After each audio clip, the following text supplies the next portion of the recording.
Alors bonjour à tous, heureux de vous retrouver chers amis sur Yoga, Conscience et Nutrition en ce 2 novembre. Imaginez-vous, déjà le 2 novembre 2021, 15h35, heure du Québec. J'espère que ça va bien parce que ça va moyennement bien en général. C'est le moins qu'on peut. Quand on voit tout ce qu'on est en train de vivre, c'est pas facile. Et c'est pas fini, c'est que le début de toutes sortes de transformations majeures, d'événements tragiques, d'événements mondiaux, cataclysmiques aussi, qui sont cycliques, qui sont en train de se préparer. Et on les vivra probablement tous ensemble, si longtemps qu'on sera là, ensemble sur cette belle planète. D'après moi, dans les prochains mois, prochaines années, on peut parler de probablement plusieurs décennies.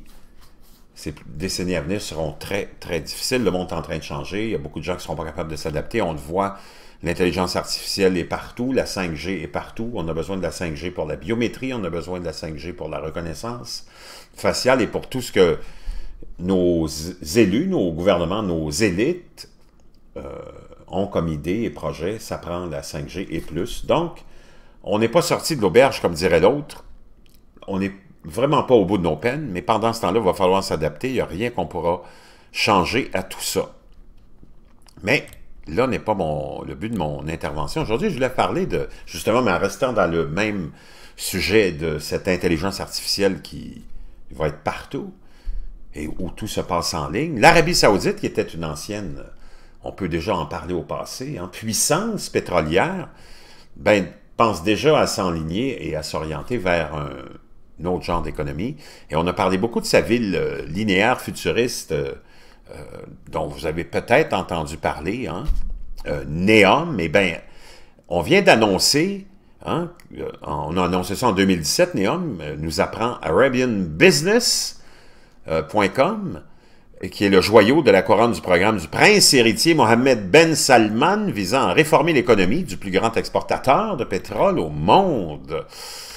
On a commencé à déplacer la terre et à creuser des tunnels à travers les montagnes pour construire une ville linéaire futuriste qui, selon les autorités, accueillerait ses premiers résidents en 2024, a déclaré le directeur général du projet. Donc, on a commencé, comme on dit, les premières pelletées de terre. Les employés élaborent toujours des plans directeurs régionaux et une loi fondatrice pour le méga projet appelé Neom, a déclaré Nami Al-Nasser dans une interview à Riyad.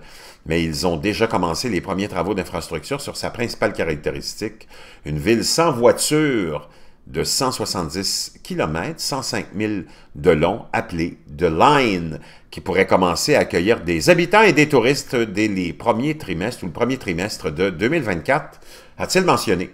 C'est une entreprise énorme, a déclaré Al-Nasser dans une interview à Bloomberg TV, estimant que même pas 1% du travail nécessaire pour planifier et construire la ville linéaire était terminé.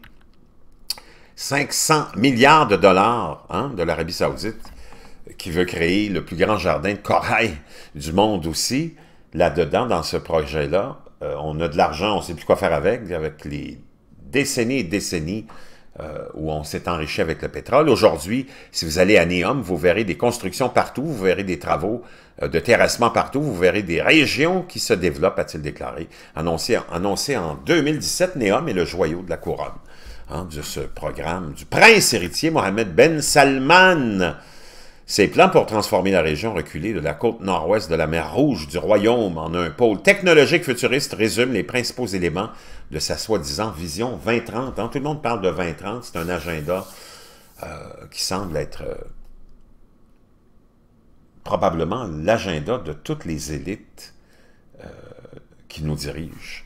Pour se diversifier, loin du brut, loin du pétrole, assouplir les restrictions sociales et stimuler les investissements.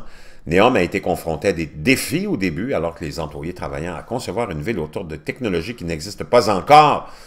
La semaine dernière, des responsables ont annoncé la scission de la première de plusieurs filiales de Neom, une société dédiée à son secteur technologique qui sera dirigée par le directeur général américain Joseph Bradley, qui occupait auparavant des postes de direction chez Cisco Corporation et Uptake. Bradley a déclaré que le projet était à la pointe de l'intelligence artificielle et des solutions cognitives et qu'il cherchait de nouvelles façons de résoudre le paradoxe de la confidentialité des données alors que NEOM gère un tuyau d'incendie de données sur les résidents et les visiteurs. Vraiment intéressant, je vous laisse ça dans la boîte de description. De plus en plus concret, ce projet-là. Tu n'as pas le choix, tu t'en vas vers ça, vers ce futurisme qui n'est plus du futurisme, vers tout ce qui sera intelligence artificielle. Les robots, même je vous en ai parlé cette semaine, pourront peut-être prendre la place. Et ça va loin, hein? Toute notre élite est en train de disjoncter, j'ai l'impression, mais c'est comme ça, puis on s'en va vers ça, et c'est inévitable. On a une start-up, même une start-up qui essaye d'élaborer un plan pour transformer le sang en œuf humain, rien de moins. Et je vous ai parlé aussi, je pense, si je ne vous en ai pas parlé, je vous en parle, l'intelligence artificielle n'est pas OK. La première fois que j'ai interviewé Eric Schmidt, il y a une douzaine d'années, alors qu'il était le PDG de Google, j'avais une question simple sur la technologie qui est devenue capable d'espionner et de monétiser tous nos mouvements, opinions, relations et goûts. Est-ce que c'est un ennemi ou un ami? Ai-je demandé l'auteur de DNU ou YUZ, que j'aime beaucoup, un site que j'aime beaucoup. Nous prétendons que nous sommes amis, a répondu froidement Schmidt. On a prétendu qu'on était amis, et pour lui, il est important de faire attention à ce qui s'en vient, et c'est le PDG de Google qui nous dit ça. Donc, chers amis, c'est ça, on en est rendu là, ça y est, ça va nous donner une idée, probablement lancer aussi ce qui s'en vient. Les voitures volantes, n'oubliez pas ça, ça s'en vient. Il y a toutes sortes de choses qui s'en viennent. Est-ce qu'on sera là encore? Je ne sais pas. Parce que ça, c'est un autre défi, celui de savoir si on va être là, avec les cataclysmes qui nous attendent. Je vous reviens.